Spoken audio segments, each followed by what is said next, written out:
Hey y'all, it's Jess. Welcome back to Roots and Refuge Farm. I'm standing here in front of my garden, and today is a day that I've been anticipating for months. Today is the first full garden tour of 2019. It's May 10th, and we have been just full blown into spring. The farm is coming into production. The garden is growing and changing, it feels like, on a daily basis. But this morning I woke up with the plans of doing this garden tour, and it's 50 degrees outside and pretty windy. Certainly doesn't feel like the spring days we've been having. Last year I started my garden tours in June, and looking back on that, I wished I had started earlier, but in my mind at the time I thought, oh, there's just not that much to see, it's not producing that much. So I decided to go a little bit sooner this year and show you guys what's going on. So here in the front, as you can see, we've got some stuff in these beds. I've got a couple plants here that need to be repotted. I actually let my 4-year-old plant these beds, so they're not symmetrical at all, and they don't really have a lot of reason to them.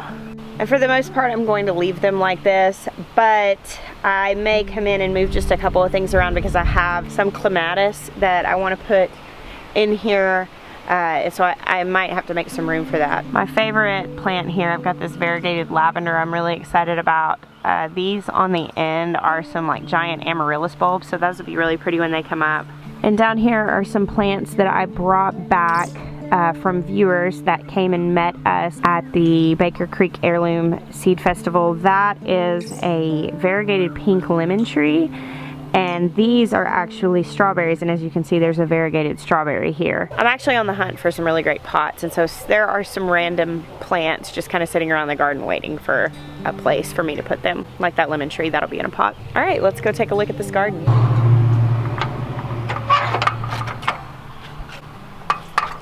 Rose arbor is a new addition to the garden this year. Maya built this, and we planted a couple of roses on it that will climb over the top. Here behind me is the part of the garden that will eventually be kind of like our cottage garden, perennials, herbs, butterfly garden, that whole feel. Obviously we're not there yet. We did get the greenhouse built this spring, which was the big focus for this space. We're going to go ahead and lay out where our pathways are going to be, start laying down some soil and some mulch. We're going to build like a picket fence here that separates the perennial garden from the actual raised bed garden. This is going to be a work in progress. I'm hoping to get it somewhere this spring. I don't know exactly where that will be, but you know, somewhat established so it's not such an eyesore for the entirety of the garden season. Out here I've got a lot of extra plants laying around. I was out here planting yesterday, getting some peppers in the ground. Here is a little kiddie pool garden project that I had going. All of the things in between the bigger plants, those are radishes coming up. Got a few tomatoes here and a few peppers, zinnias. These nasturtiums really took off.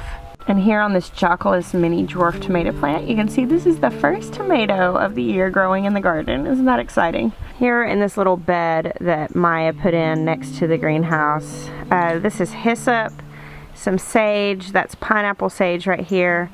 These are a variety of zinnias that are coming up. Along the front here are irises. And here back by the wall are some elephant ears. Now the elephant ears were planted because my hope was that they would grow up really large and kind of shade this sunny side of the greenhouse to make it a little more bearable to be in there and use it for storage during the hot summer months. Down here on the end, a comfrey plant that is looking really nice, putting off some really pretty flowers. And here in the back on the other side is another little kiddie pool with some strawberries in it. So as you can see, not a whole lot going on in that space right now. My main focus has been and will be until it's done getting all the garden beds planted with all of our edibles, with the potager elements like the flowers and the different things that we're growing over here. Once this is all in and planted, mulched, healthy and good to go, I'll turn my focus to the cottage garden behind me. You may have noticed this little end cap of our first garden bed and wondered what was going on here. When we got these cedar logs that we made our beds out of, several of them we cut out of our own woods and some of them we got from a local family, we noticed a really neat patterning that was happening on some of them because of insect activity.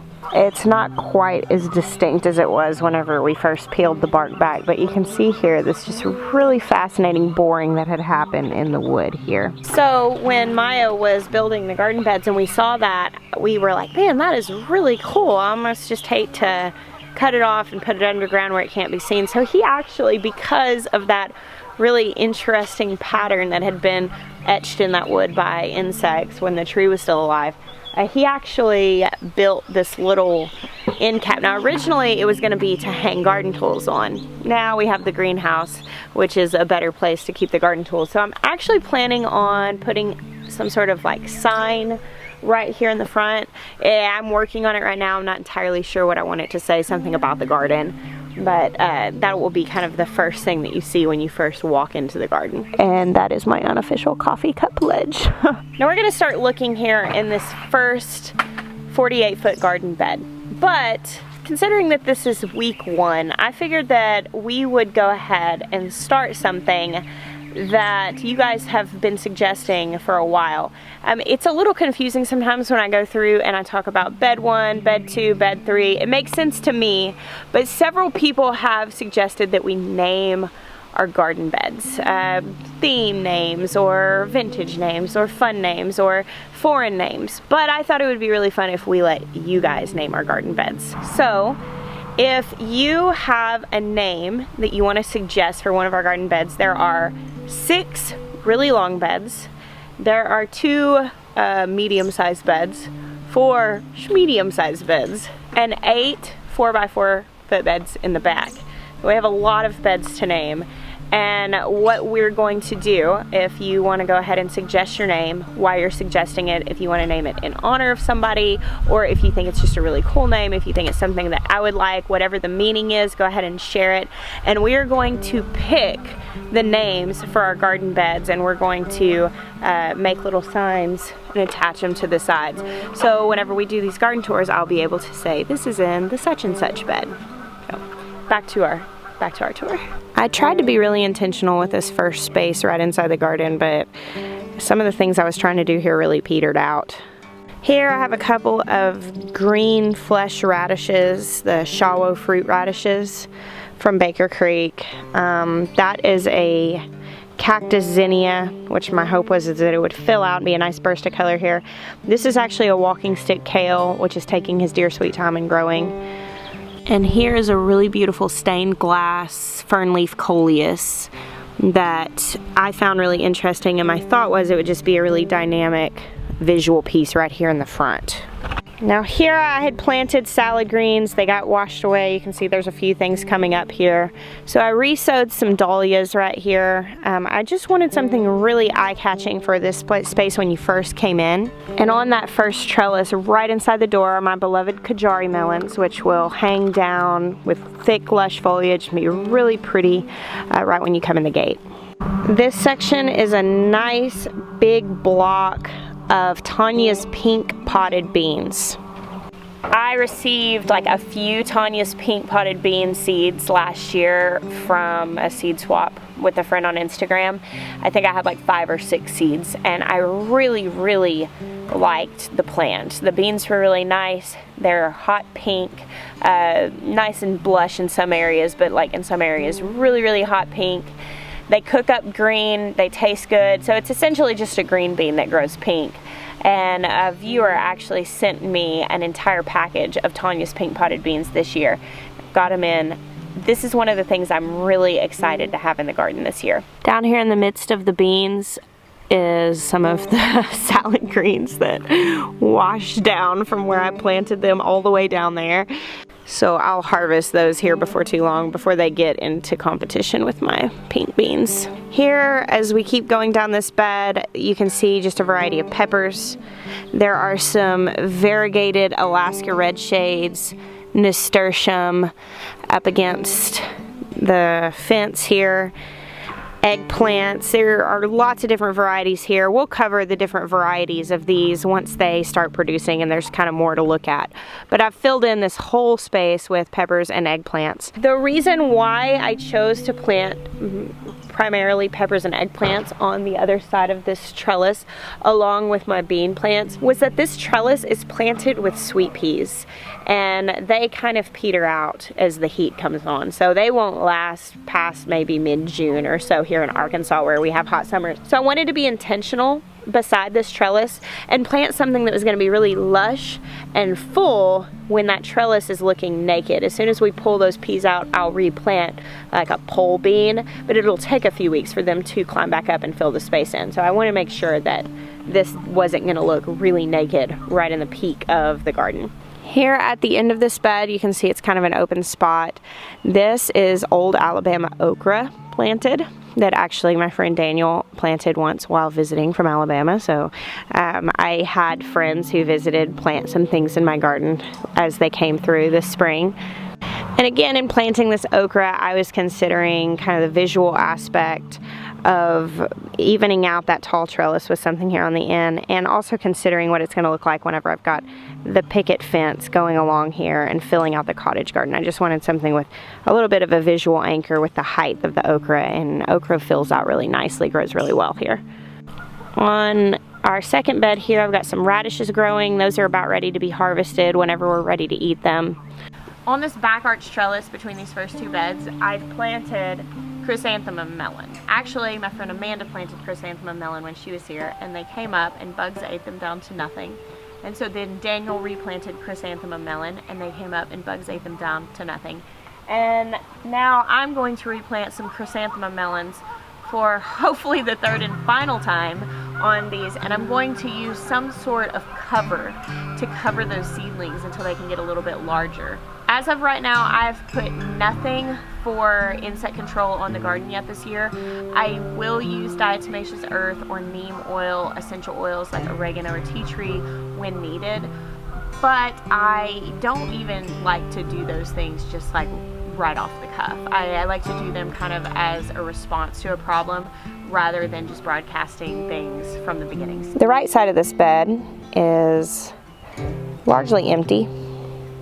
We've got some kind of stir-fry greens going down the middle and peppers down there on the end. And along our 6-foot fence trellis here, I've got a few varieties of sweet peas, both snap and shelling, and then the areas where the peas did not come up, I've got purple beans. As you can see here, the purple potted beans are really starting to get some height to them. And down here I've got some Magnolia tendril peas. As you can see, this is one of my favorite pea plants. You can see this beautiful variegation in the leaves. They grow these lovely, like fairy tale looking tendrils. Here's the purple variety right here. And here you can see a little young purple pea. Peas are among my children's favorite things to grow in the garden. So most of these peas get eaten fresh off of the plants. Now down past the Kajari melons on this first trellis, here we've got some thyme, which overwintered and is currently flowering. And then through this area that's calendula right there, and then some zinnias. And my idea for this space where I've got those flowers planted and the Kajari melons here, my idea was that I wanted this to be just like very welcoming, beautiful color, rich, full. Probably because the last year I totally bombed this space, and so whenever you came in the garden it was just like wah, wah, and all the pretty parts of the garden were kind of back in that area. So I might be overcompensating a little bit by putting a lot of focus right here, wanting this to be like really an impressive, beautiful entryway to the garden. Oops, left my pruners out here. Tomato alley. Here down these 2 rows we have 2 48-foot rows, which are entirely tomato plants. Obviously, most of them haven't even reached the trellis yet. We're just starting to get flower set on them. I've been picking flowers, but at this point I'm letting them keep their flowers. I've been pruning, and they're all looking really good.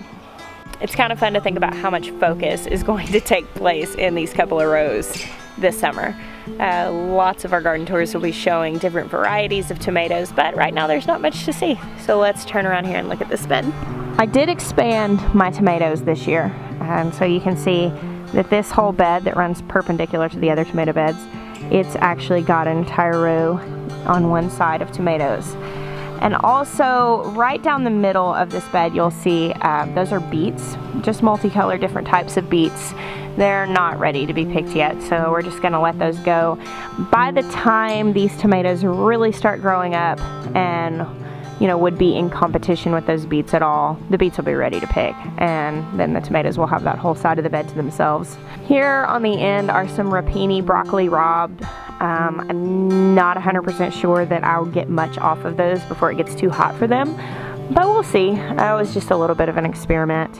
Broccoli is really more of a fall crop here in the hot south. Here is a borage plant. You'll notice it's very close to that broccoli Rabe. That is because, again, I knew that we would be pulling the broccoli out about the time that borage was going to need more space.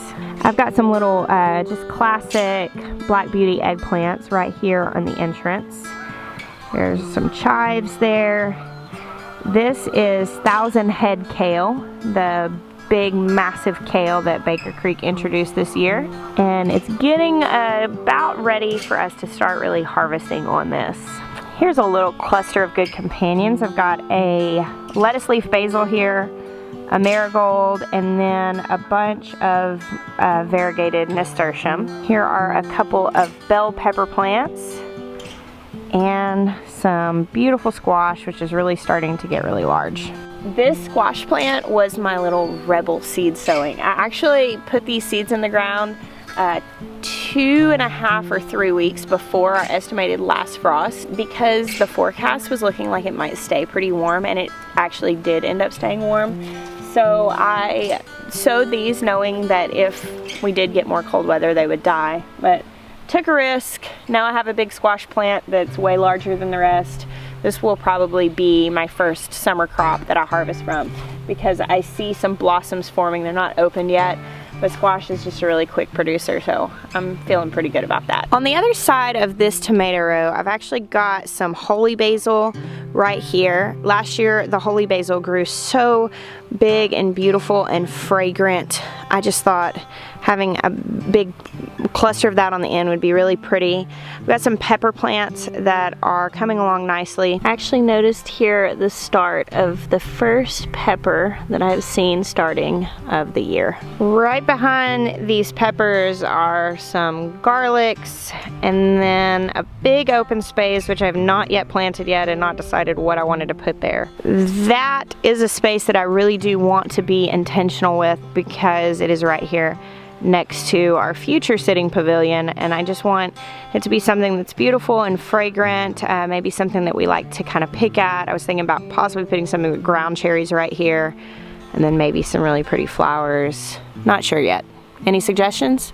Here in this short bed, right here at the front, I've got noodle beans going on this trellis, and blue butterfly peas started here, which are used in teas and can be used as a natural food coloring. We get a lot of hummingbirds, and I wanted to have something right there next to the pavilion that was going to be fragrant and beautiful to see grow. The rest of the trellises are all dedicated to edibles, but the butterfly peas, while they are used as tea, it's not necessarily a production thing. That was really more just for me because it makes me happy. Here I have some red Russian kale, which is looking really nice. Actually, with this kale being at the place where it is and my 1,000 head kale, I will start my kale and eggs breakfast, which I eat almost daily in the spring, sauteing up an onion and then wilting some kale in it and a couple fried eggs on top. Here we have flashy butter gem and flashy butter oak lettuce. They are very flashy and very beautiful. Right there is some Zlotyland chamomile, and of course the noodle beans, like I said. Now this little space is a little bit of a funny thing. It might look a little weird, but here's one random tomato.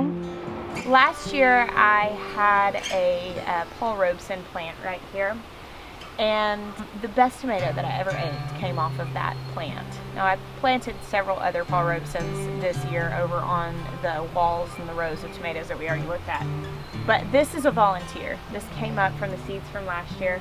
And when I saw it, I thought, you know what, I'm gonna give that little fighter a chance. I'm gonna build a little cage around it. It'll be the only tomato in my garden that's not growing up one of the cattle panel trellises.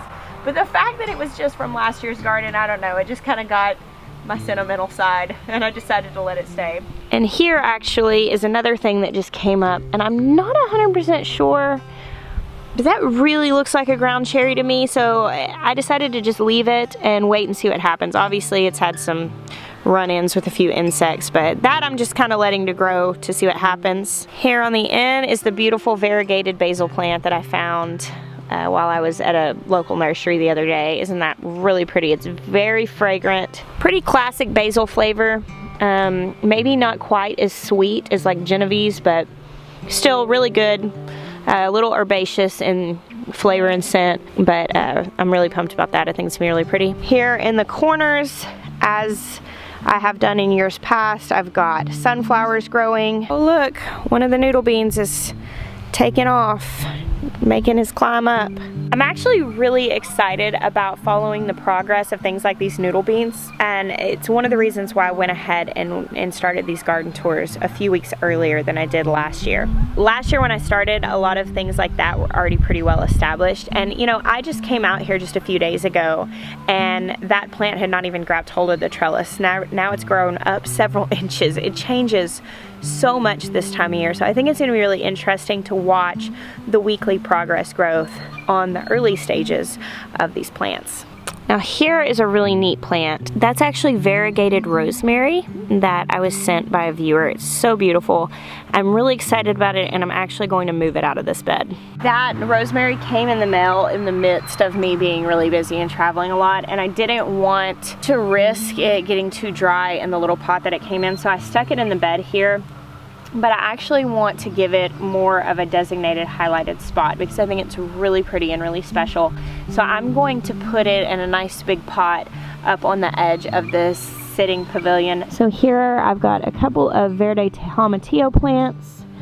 In the middle here, a mix of zinnias, which will be really pretty, a nice full splash of color. And right here on the end are some Thai soldier long beans that are actually bush habit. I'll probably throw some teepees in for support because even though they're a bush bean, they probably have some runners, even though they probably don't climb super tall. So just a couple of teepees here on the other side of the trellis with the butterfly peas. This was a little bit of an experiment for me this year.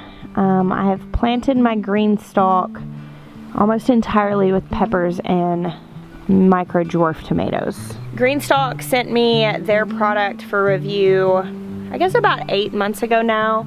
And I grew some things, some herbs and stuff in it in my greenhouse over the winter. I've seen where people have grown veggies in theirs, and I have the 2 green ones on the front porch of my greenhouse where I have lots of flowers. But I just wanted to see what happened, and so this is a little bit of an experiment.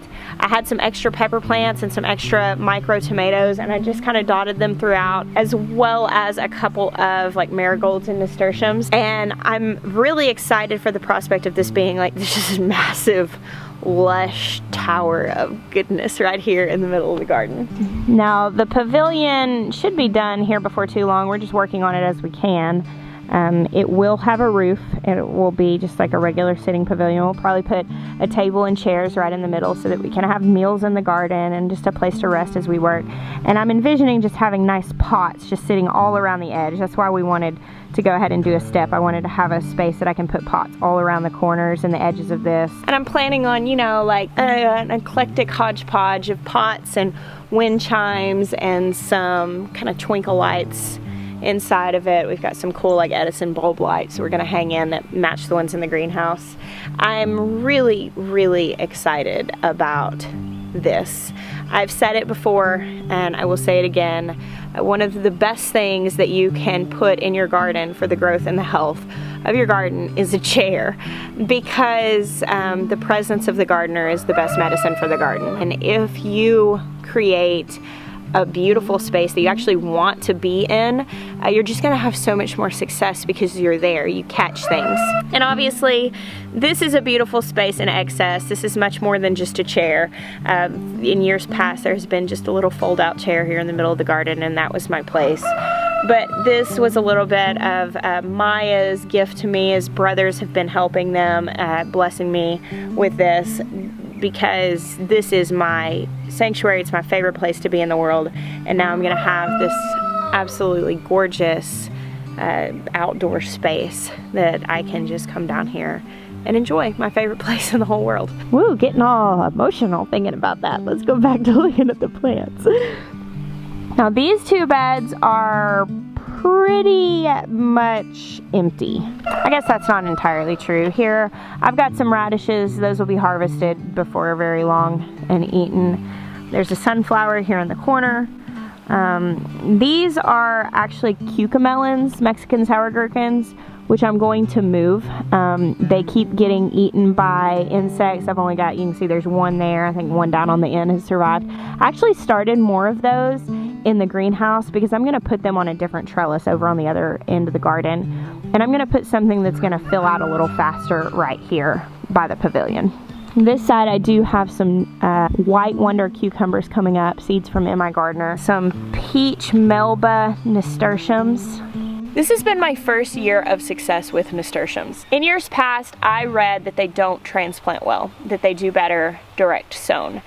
And for 3 or 4 years now, I have attempted to direct sow nasturtiums, and I've never gotten much from them. Just spindly little plants, they've never done well. And this year I just decided to break the rules of what was said and go ahead and start mine inside. And they've done so much better. It's just one of those things. If you're trying to follow a rule that is like commonly taught in gardening and it's not working for you, break it. Just do what you gotta do and see what happens. The worst case scenario was I was gonna start these and they weren't gonna do well, and then I would be in the exact same boat as when I direct sowed them and they didn't do well. It was a risk I was willing to take. But nasturtiums are really, really good. They're edible flowers, and even their leaves are edible. They've got a really spicy taste. It reminds me a little bit of horseradish. And they make for really beautiful salads. These great on salads. And I think the leaves, with their kick to them, I think that they would be really good on something like fish tacos. I'm actually going to be using more of these. I've been letting them get established, so we haven't been picking on them a lot, except for maybe to take a bite in the garden or show somebody. But I've got a few plants that are really starting to fill out like this, and so I think it's time for us to start eating them regularly. So good. The flowers, man, it's so good. The flowers have that spice, but there's a little bit of sweetness to them. The leaves are just really good and horseradish spicy. I love them. I'm super glad that they're doing well. Here I've got a tricolor sage, very pretty plant. On this trellis is a Benny Kadima watermelon. It's like a small 1 to 2 pound personal size watermelon, which I really only grew because it was called Benny, and Ben thought that was awesome. And on this side I've got the Kahu watermelon, K-A-H-U, also a small personal sized melon that I'm trying to grow on this trellis. In the corner of this bed I've got a lemon squash, which is one that was very highly recommended by people who deal with squash bugs in their region. They say that that was one that the bugs tend to leave alone, so that'll be good. And the sides of these two beds are not planted, other than the radishes down there. So I haven't filled those out at all. I'm not sure what I'm gonna do yet.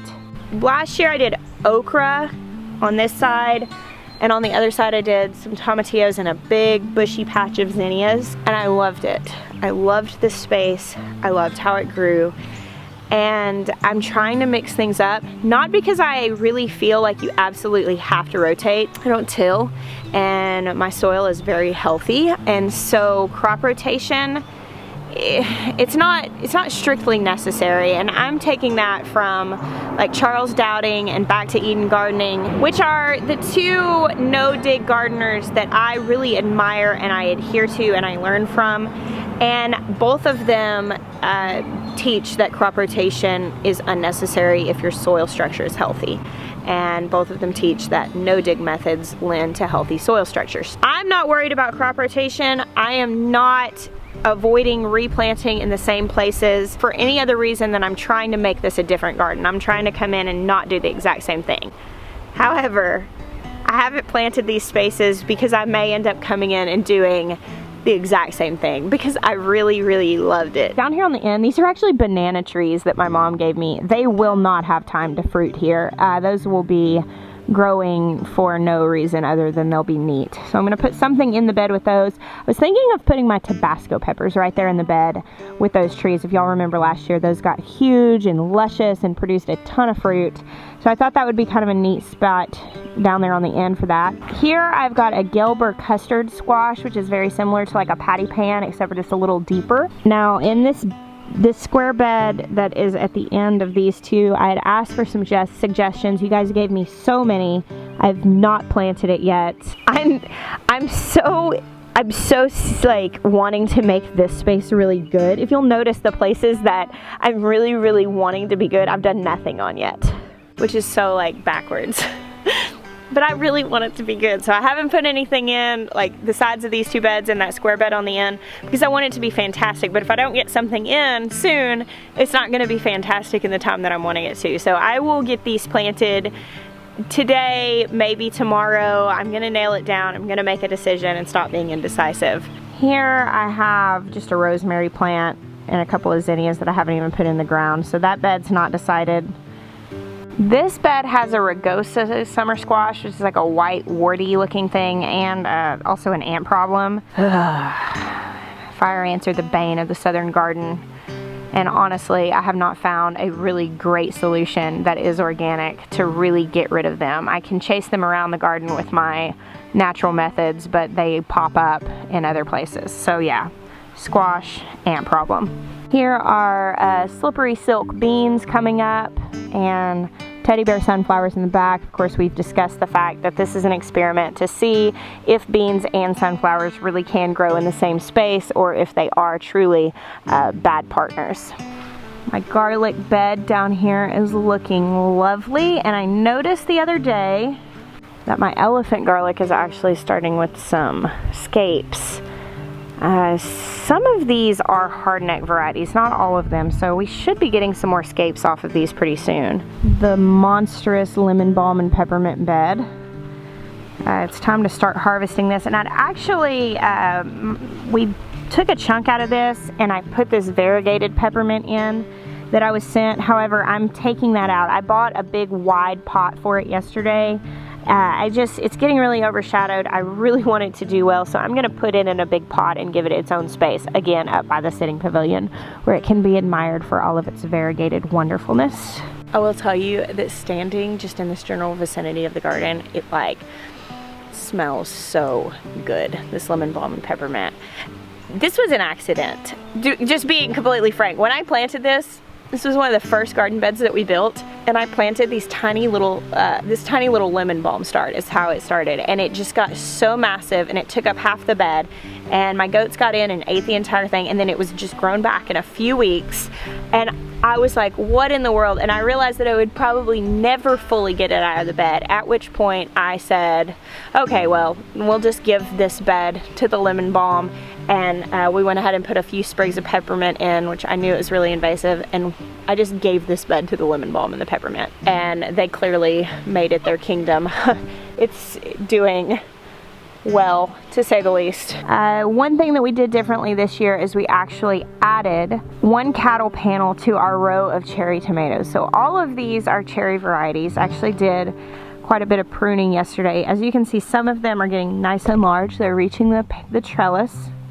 Some of these towards the end are not cherries, they're more like saladette types, like the 2-ounce sizes. I did notice that we had a little bit of caterpillar damage on some of our tomatoes. This is one of my Splash of Cream, pretty variegated tomatoes, and you can see it had a hard run in with something hungry, but it'll be okay. It'll come back. I've been keeping an eye, picking caterpillars off, and making sure that they don't completely destroy my plants. Here on this end is the continuation of this extra row of tomatoes that we did this year. The rest of this bed is mostly unplanted. We do have a purple basil here in the corner, a marigold, and a few peppers. And here are my competition plants for the tomato grow-off that I'm participating in with Gary from the Rustic Garden and Callie Kim. They're looking pretty good. I haven't pruned yet. I'll probably do that here soon. It's about time to get these pruned, but they're looking good. I'm feeling pretty good about it. Down here at the end of the cherry tomato bed, I put an amaranth here in the corner. It's called Hot Biscuits Amaranth. It's going to be a golden. And that'll just be a pretty tall, interesting bit here on the end of the bed. And the rest of this, I've got several pepper plants, and down here you can see some eggplants. This is an unplanted space. Most of these beds are unplanted, that's why they're not mulched yet. Over here, I have planted the trellises for the most part. Oh, looky there, there's a snake bean having a birthday. I've actually got multiple snake beans, which are a really cool new thing from Baker Creek that are on this trellis. Here on the next trellis, I've got golden Ginny melon, as well as Sharontai. I need to learn how to say that properly. It's French, and I am not. Another big patch of overwintered thyme. And on the trellis next to it, Armenian white cucumbers. I've got to fill in the end here, as well as just these other entire 2 beds. A couple of these trellises are not planted yet. I was having a hard time being decisive. This has a rampicante squash, which is a vining squash that will grow up this trellis. One more that's unplanted. So I still have 2 trellises to plant on this row. These are dar cucumbers, which is a good pickling cucumber. Coming up that one. And here on the end, some Israel melons, as well as a melon called Madhu Ras. So you'll notice I did a lot of melons on my trellises this year. I have 6 kids, and so like small personal sized melons, they're always in short order. Like whenever the melons are getting ripe, you know, you cut one up and you split it between that many people and everybody gets just like a tiny little bit. And so my thought was that in growing, I think I did 5 trellises to melons, that there would be plenty, that everybody could have some, that we could actually split them like between 2 people. And so it is a lot. I actually also just really love growing these small melons on trellises.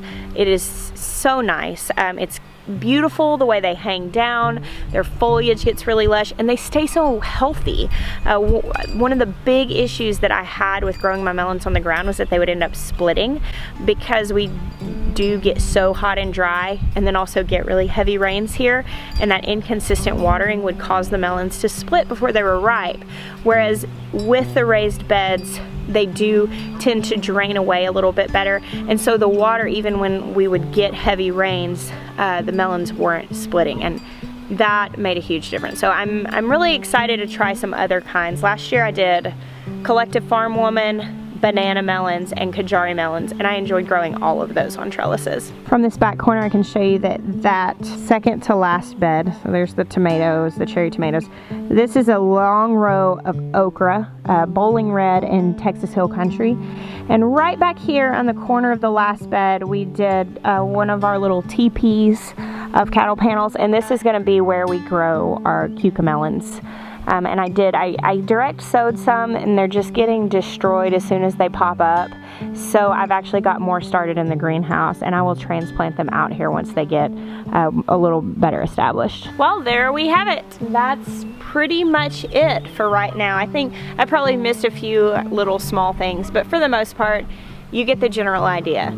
The garden's big, it's growing well, and there's still a lot of space left to plant. Like I said, there are still some things in the greenhouse that are going to need to be moved out. There are quite a few peppers left. They're still on the small side, and since we were still having kind of these coolish nights that were 50 degrees, I wasn't super rushed to move those little plants out. I'll just go ahead and let them get bigger and more established in the greenhouse. So a lot of these empty spaces I showed you, they will be filled with peppers, and a lot of those peppers are going to be for drying and canning. I'm growing a lot of peppers this year because I had such a bad year for them last year.